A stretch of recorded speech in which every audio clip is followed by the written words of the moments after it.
Good day, everyone. March 9th, 2024. Welcome to the Technologist Forum. I'm your host, James Hicks, and this is where we talk about everything on the consumer, everything on the enterprise side of technology. A couple of stories to get into. So, without further ado, let's just go ahead and get going. What a busy week it was in technology. There were a handful of things that went down, and we're going to talk about it because want to get perspective, want to get insight from you, especially in the comments, if you were affected by some of these issues. And let's talk about some remediation. All right, let's talk about some things that you could probably do to make sure it doesn't happen to you as well. Mr. Cox, I see you, brother. I see you bouncing back and forth between a partner stream too, huh? This is, and we come and we support everyone. I appreciate you as well, brother.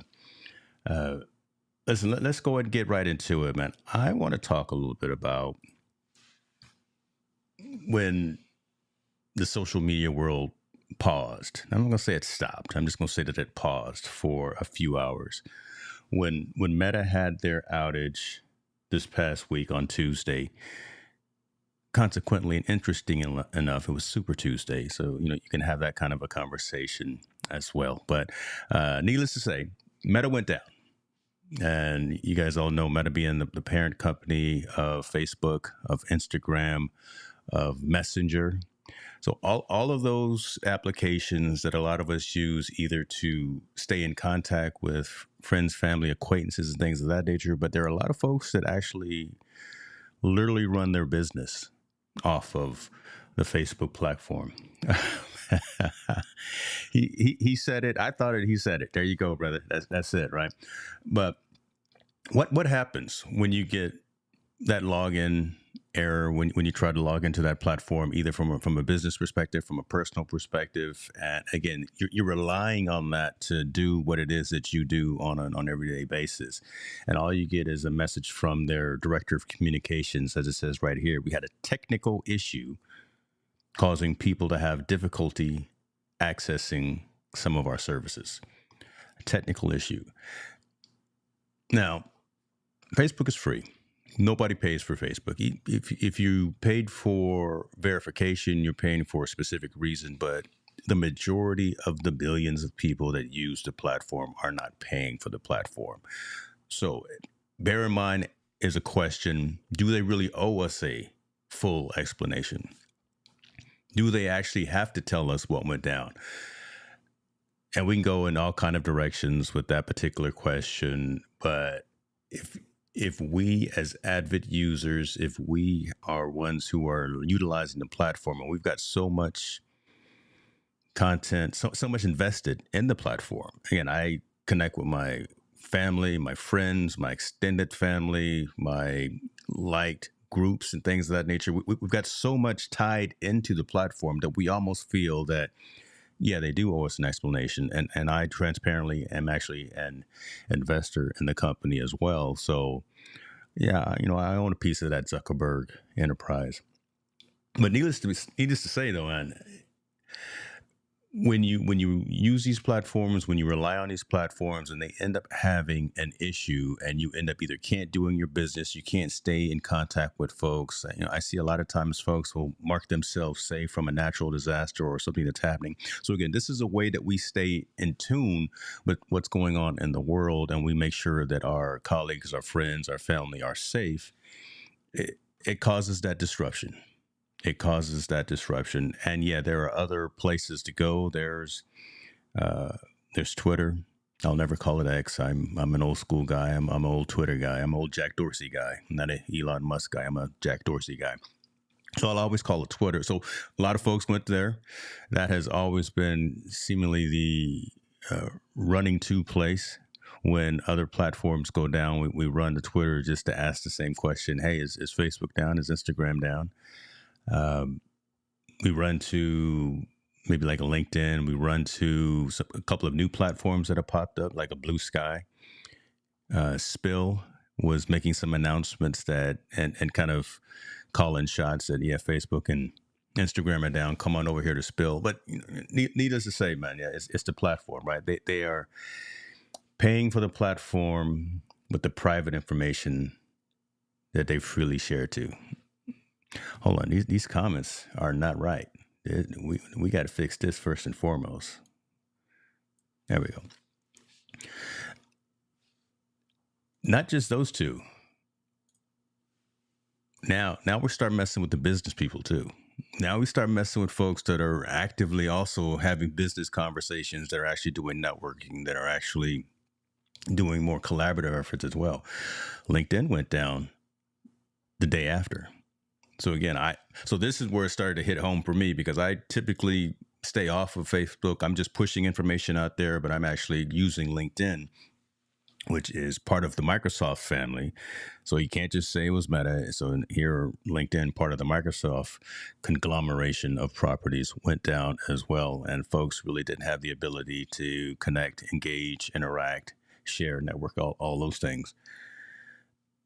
I tell folks a lot of time, and especially if you're a creator, especially if you're in e-commerce, if you're in technology, you know this and you don't assume this, but build your house, your digital house, on something that you have the mortgage for, not something that you're paying rent on.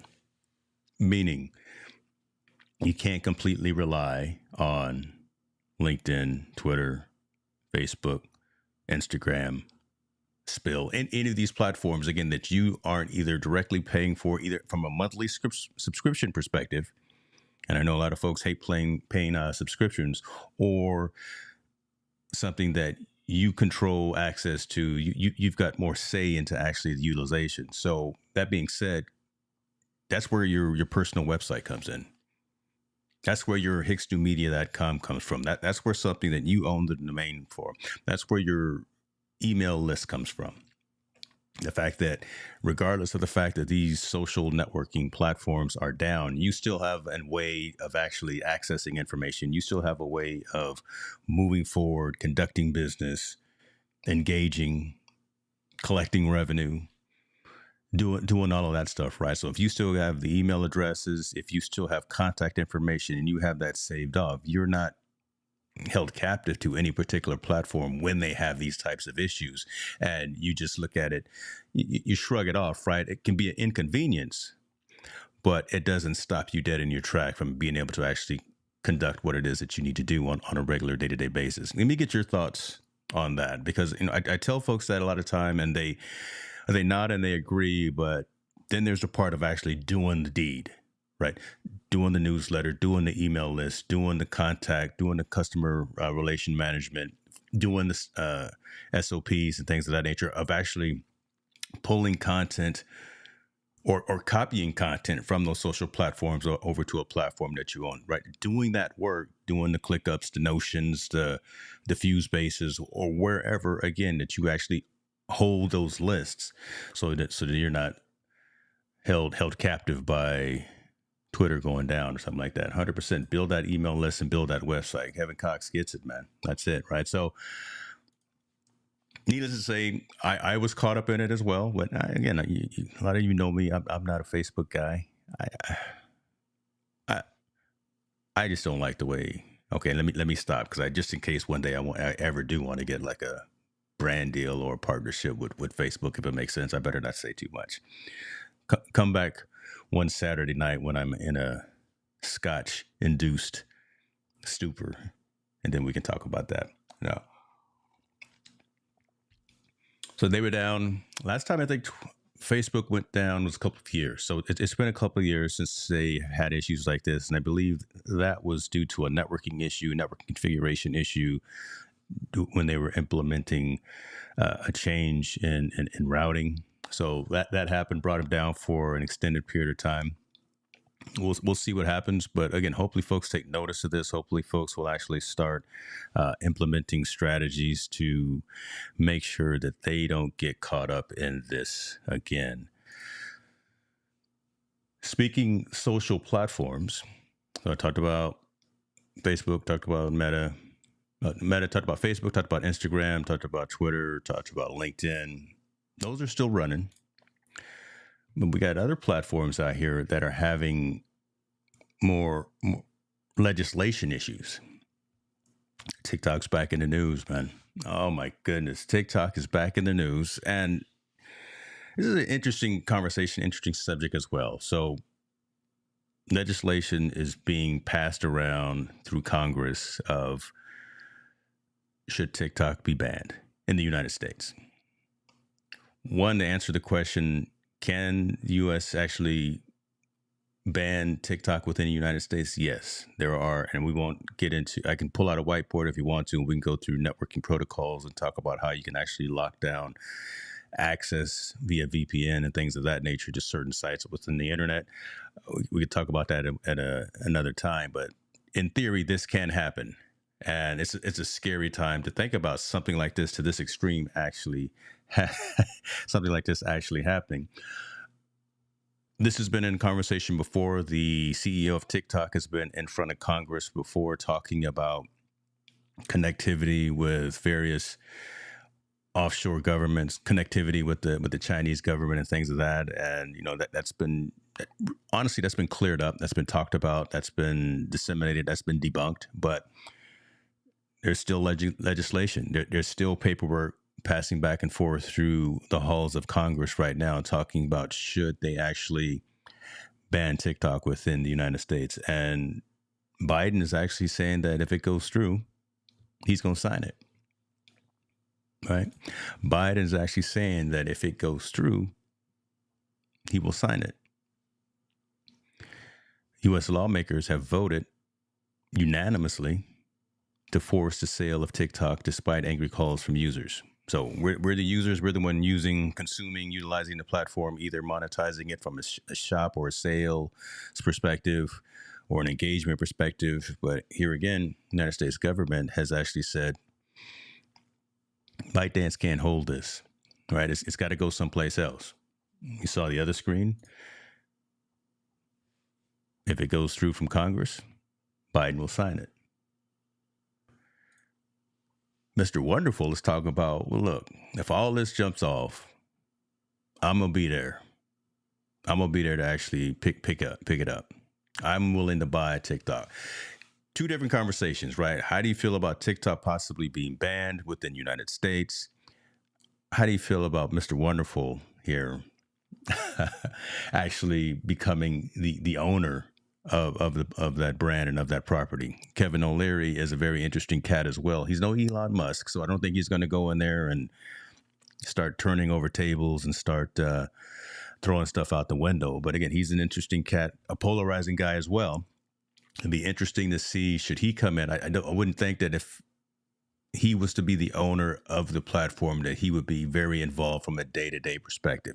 I would think that he would put the right people in place that actually can do the day-to-day management and things of that. He'd sit on the board, he'd sit behind the scenes, moving the levers and things of that. But here is where we are, right, in the conversation. And these are active posts. These were from last week. This was this was this morning. Oh, this was actually published this morning. I was when I was doing my research. Shark Tank investor plans to buy TikTok if this ban goes through. So imagine that.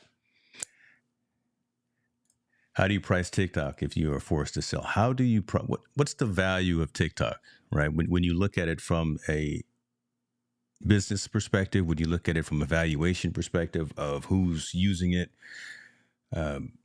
the organizations and the companies that actually, again, rely on it, similar to a Facebook, something similar to an Instagram. A lot of commerce happens on those platforms. Heck, I got my own merch shop on TikTok and have seen some value in that and have seen some additional engagement, especially from my shorts content, the 30, 60, 90 second, as opposed to going to other locations because it's specifically targeted for that type of a content. But now we start talking again about folks' livelihoods, folks' business ventures, and government intervening and maybe turning off that capability and turning off that access.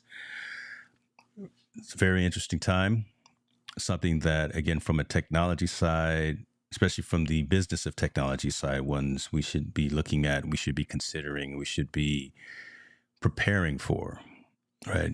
Never be content, never be complacent in terms of what's out there today, because a lot of these platforms, some of these platforms are running on shoestring budgets, and again, valuations are overly inflated. But again, the pivot of how these companies move in the marketplace is very dramatic. So especially on the social side, because our tastes as consumers change so frequently, and one day Snapchat is the hot thing, the next day it's gone. One day Clubhouse is the hot thing, then it's gone. Right. So relying so much on individual platforms, individual products, individual solutions is very difficult. Again, coming from a business conversation perspective. And again, having these business conversations, this is why we're streaming today on LinkedIn. So shouts out to the people over on LinkedIn that hopefully LinkedIn's not down right now. So we're actually live over there. I should probably check that. That's you know what? Hold up. That would be a good thing to do. My goodness. Imagine me having all this conversation and LinkedIn is down. Oh my God. That'd be funny pretty much. Um, but let me get your feedback. Let me get your insight. Let me get your thoughts on these two stories that I brought up. Again, this what you would do from a conscious perspective, thinking that should when these platforms go down, what are you going to do? How are you going to continue to engage? How are you going to continue to reach your clientele? Your how are you going to continue to fill your funnels? Right? How are you going to continue to sell your wares and your products and your master classes and your workshops and things of that nature when those platforms go down? Especially if you don't have that mortgage instead of that rent payment. If you don't have your own website, if you don't have your own email lists, if you don't have your own newsletter. Now, I know it's kind of a paradoxical statement. That's a brand new word that I just made up, paradoxical, but it's a kind of counterintuitive to think. So I talk about newsletters. I run my newsletter off of Substack. Substack is a phenomenal platform, and should Substack go down, what would I do? Uh, I have the emails already saved and already archived. So should the platform for delivering that content on the regular recurring basis that I utilize go down, I can still either I've already got all the contact information exported out. I can import it into another platform, or I can manually go about communicating and leveraging my contacts and things of that nature. So that's one thing. So again, I want to make sure that I'm not being counterintuitive when I say make sure you own property as opposed to renting property. Even though I leverage that particular platform for something like my newsletter, I still have that data and that content saved off and archived off. So just in case something does happen to something like a Substack or something like a Beehive, or heck, there's a few other platforms that are out there as well that I've seen folks leveraging, especially within this creator space that are really good. Um, I would be okay. It would be inconvenient, but I would be okay and still be able to move forward with whatever I needed to do. Equip Institute is in the building. Listen, I see you, my friend. I am using this new Elgato prompter. My goodness, this thing is the truth. This thing is the truth. I'm what I look too clear, and I can definitely tell. I apologize. I'm gonna say that up front, y'all. Your boy need to shave. I look all of my close to 60 years on this earth, so I apologize. But this Elgato prompter is the truth, man. I may have to buy another one. I may have to buy one for myself and bless somebody else, because I know a couple of other folks within the inner circle that are looking for this type of capability and functionality. But all right, let me get locked back into this here. I like this. Best make sure you've got access to multiple social platforms when sharing content, and then have ownership of a few of those, such as website and email list. Kevin Cox is see, I say it, but he makes it very eloquent in terms of being able to write it down. That's a man in education. So I appreciate you for that right there, Kevin. That right there, though, again, is the hit right there. That's the word. Take advantage and leverage all of these technical platforms, all of these capabilities to make your workflow, to make to eliminate cycles within your workflow. That's the best way I can say it. Eliminating cycles within your workflow so you can be more efficient. But keep in mind and have that insurance just in case you try to log into Facebook and they're down. You try to log into LinkedIn and they're having technical issues. Or even, to be honest with you, I talk about owning property and owning your own website. Just in case WordPress is down, just in case your hosting service is down, that's when you start contemplating RPOs and RTOs, recovery point objectives and recovery time objectives. So now I'm getting into the enterprise world, right? If you can afford to be down for X number of time, from a hosting perspective, maybe stay on a shared host. Okay.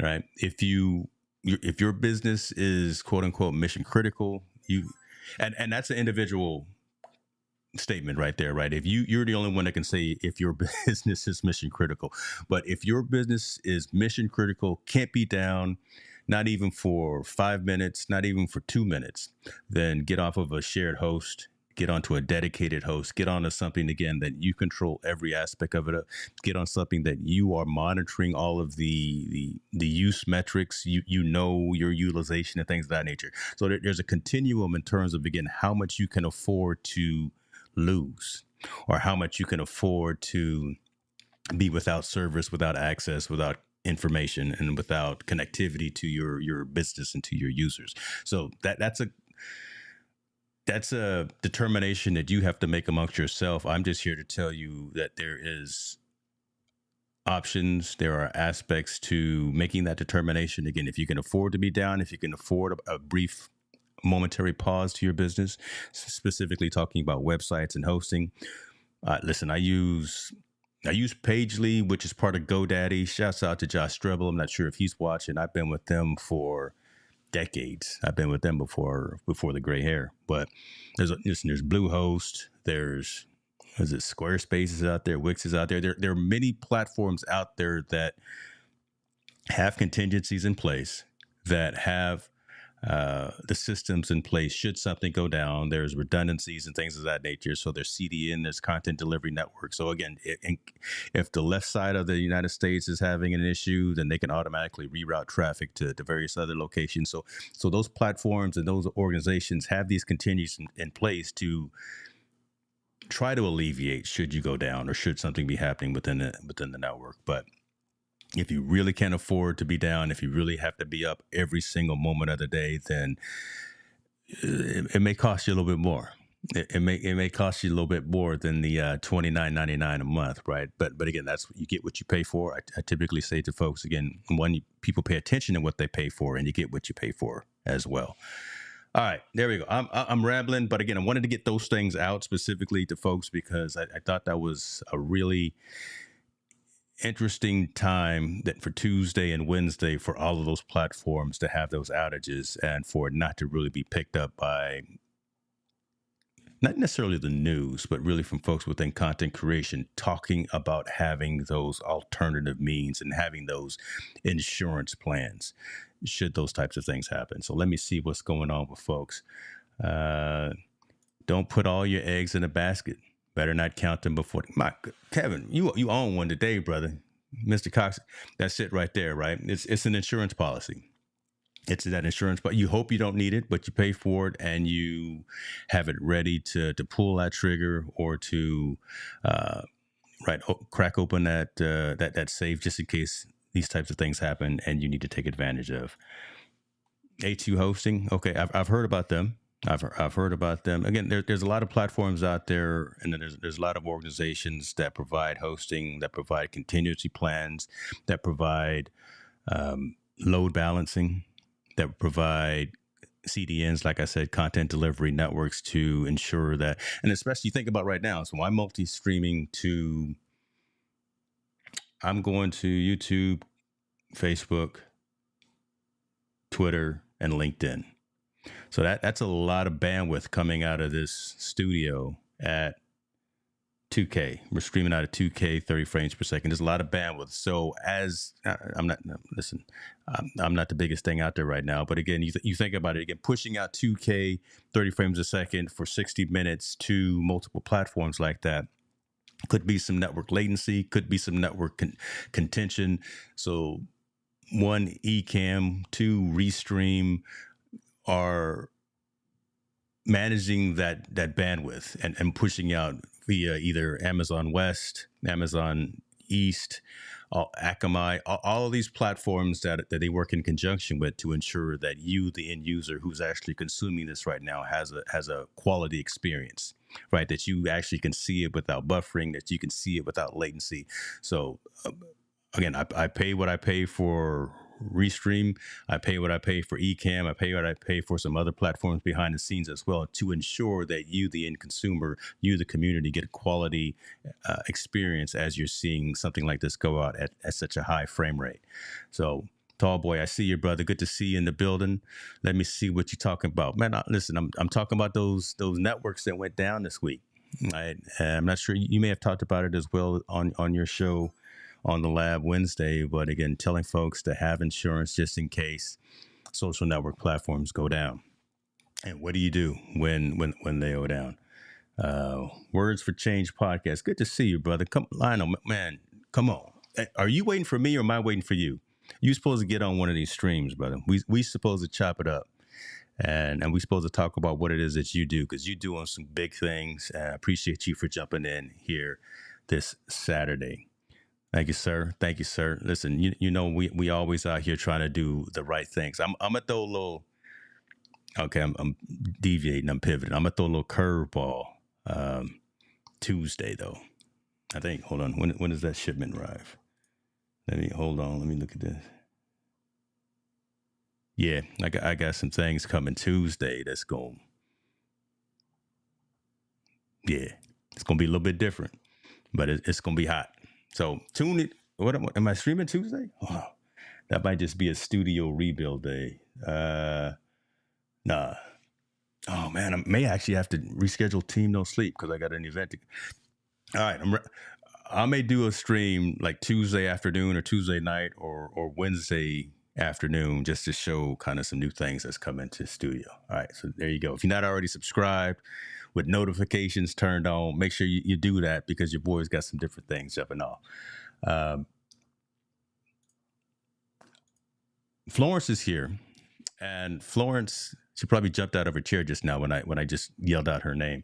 But let me get into some aspects that I have been really focusing on lately, and I specifically bring up Florence because she is in this industry, in this mindset as well, and it's about productivity. All right, productivity apps, ways of consolidating again workflows, ways of consolidating stacks, and I I'm a digital guy. I like to actually have things. I do write stuff down, so I will say that I write down what I'm gonna do the next day, the night before, and then I tackle those things first thing in the morning. But I do like the convenience of digital applications. I do like the convenience of redundancy, meaning that if I type in some to do lists on my phone, it syncs up to my laptop, it syncs up to my watch, it syncs up to my desktop, right? So I like that capability. I like the fact that I can yell out to, I'm not going to say her name, but SIRI, I can yell out to her and a voice note gets saved to my notes. It's synced up everywhere and I can go act on it at a later date, later time. I keep looking at various productivity apps that consolidate specifically email, calendar, and tasks. There are a lot of apps that just do two of the three, but I'm greedy. I need all three. I do. I need all three. I need email, calendaring, and tasks. Some new entrants in the market. I'm gonna throw them up here on the screen. I literally just tweeted to both of them out about 20 minutes ago before I went live. So if they're watching, hopefully I don't say anything too bad. Morgan, MORGEN.SO is one that I'm gravitating towards, and I'm gonna tell you why. One from a purely non-technical perspective, the aesthetic. The app looks fantastic, right? Just pleasing to the eyes, really easy to navigate through, really straightforward interface. The fact that what I like about it is that it has all of the calendaring connections that I need. So it's got Microsoft Outlook. It's got my Gmail, which hicksnewmedia.com is actually a Gmail account, and it's got capability of connecting into iCloud. So I need all three of those. And there's a lot of cool apps out there that only have two. That only have Microsoft and only have Gmail. But Morgan is dope. And the fact that, again, here's the difference between what Morgan is doing. I can actually, and you see here from the screen diagram and the screen demo, I can use this platform, I can use this app, and I can make updates on all of those calendars. It's read write as opposed to just being read on. I mean, instead of just being read only. So I can actually write to all of those other calendars directly from Morgan. I don't have to just be looking at a read only representation of my calendar. So it's two-way synchronization. That's incredibly important. That's incredibly important. The fact that I can get all of my notifications, that I can have my email, I can have that calendaring, and then I can again also eliminate or just use one platform for my tasks. So again, when I have those quick brain ideas that I think are going to help change the world, I can put them into Morgan or something, and I can track those. I can have priorities. Like I can do all the things that I do with multiple other platforms in just one. And that right there is really where I'm leaning for 2024. Consolidation of effort, reducing again cycles within the workflow, being more efficient in terms of my time, in terms of my utilization. So they got this extra little piece to the platform as well.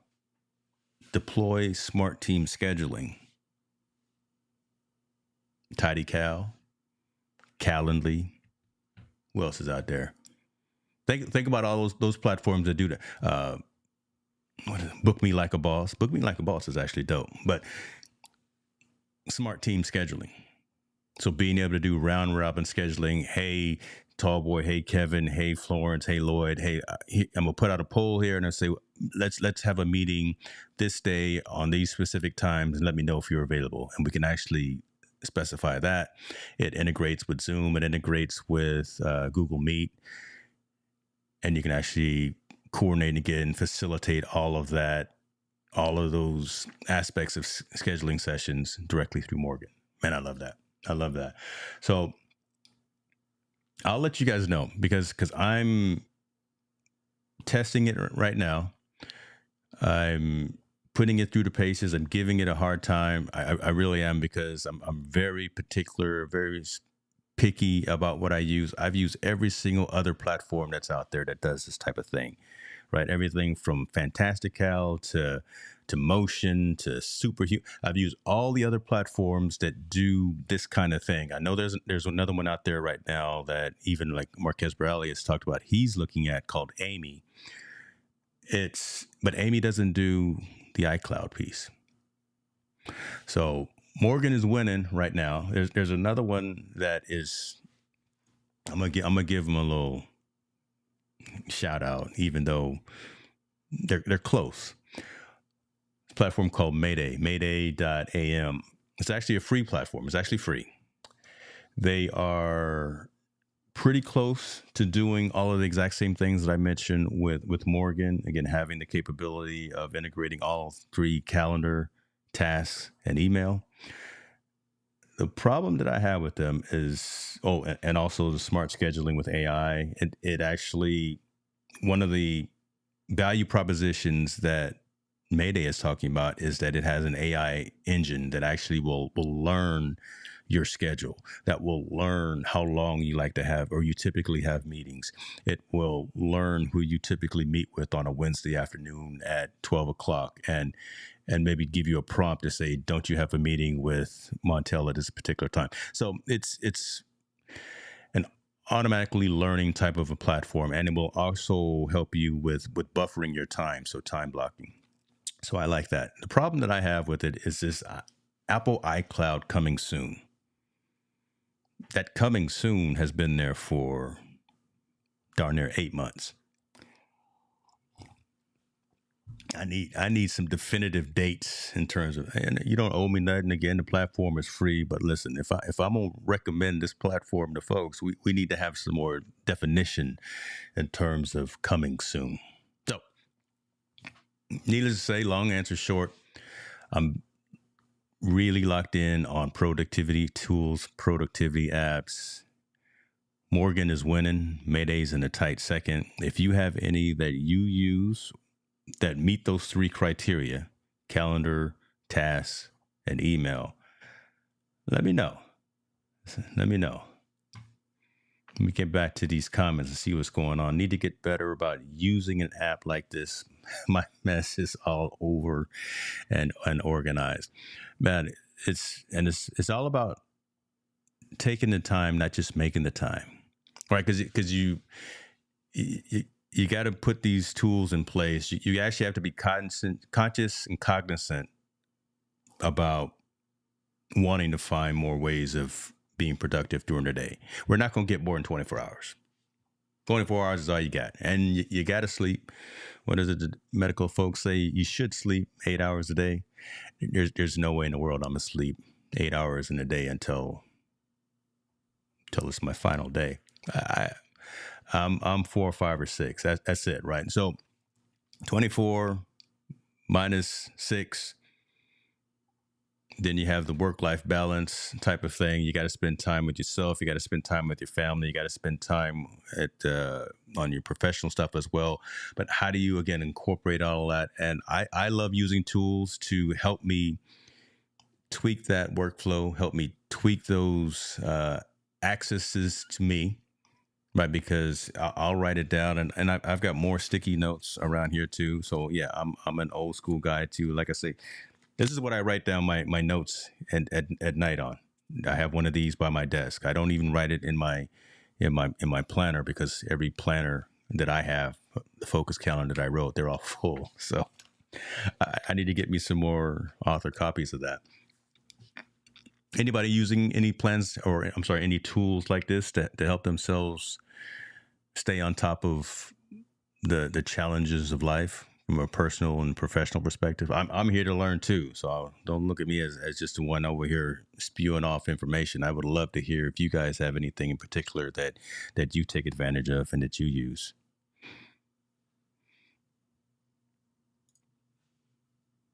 Appreciate that, Kevin. Yeah, I Technologist forum is going to turn more into that. So typically, again, if I will have guests on, or if I'll have other members of the forum on, we'll talk about the news of the day, like I started with today, and then go around and talk about business use cases, things of that nature. But when I'm on, probably alone like this, I'm gonna do both the learn, the QA, and the check it out segments that I had at the very beginning, and showing new applications that I have on the front screen of my phone that I want to test, new applications that I'm seeing may bring value to the community, new, not just applications, but new platforms, software, hardware, services, and things of that nature. And I think that's where some of the lessons come in. That's where some of the additional engagement comes in, where, again, I can bring some value to you, and you can bring value to me just by having that dialogue. So I appreciate you for saying that, man. That's going to be a conscious effort in terms of the conversations that we have here. So I'm going to wrap up here soon, but a call to action. I already talked about the subscribe, all the YouTube things, right? Like, subscribe, turn on notifications, do the darn thing. I want to show you, many of you have already seen it, but listen, we out here selling this merch. We out here selling product. Shouts out to Fourth Wall for continuing to innovate and continuing to evolve. I've been able to spin up different tiers of access and different tiers of content on Fourth Wall as well. You see some of this gear is labeled members only, so I'm actually starting to do a little bit more in depth with the offerings on the merch store. There will be some e-content as well, so templates. I've been asked by the community to actually come up with scenes and overlays, right? Because of some folks have stated that they like the overlays and the scenes that I use within my platform, and I can create them to be agnostic, so it doesn't matter. You could be using StreamYard, you could be using Ecamm, you could be using vMix, whatever the case may be. So, but I'm gonna start making some web frames and providing them for sale um, on the site for folks to consume as well. So yeah, man, that's where we at. That's what we're doing. We're out here just trying to make a dent in the universe, like my old boss said. Shouts out to Steve Jobs, missed that guy. And this is what we do, man. Uh, apps, but absolutely platforms and workflows and everything included. Love it, man. Thank you, brother. Listen, I see gang of folks watching on a couple of other platforms. You guys are shy today. I know it's Saturday. I know it's Saturday morning. Just here to look from the back end. Don't want to contribute to the comments, but that's all good, man. Hey, I appreciate you, everyone, for tuning in to the Technologist Forum. Again, every Saturday morning, 10:30 a.m. Pacific time is when I will do this, when we go live. Feed me your comments, feed me your questions, feed me your criticism and your feedback. Right? I'd love to hear it from every aspect, because that's the only way we continue to grow. That's the only way I'll grow. That's the only way that this information gets out. So y'all be good to yourself, and I will see you next time.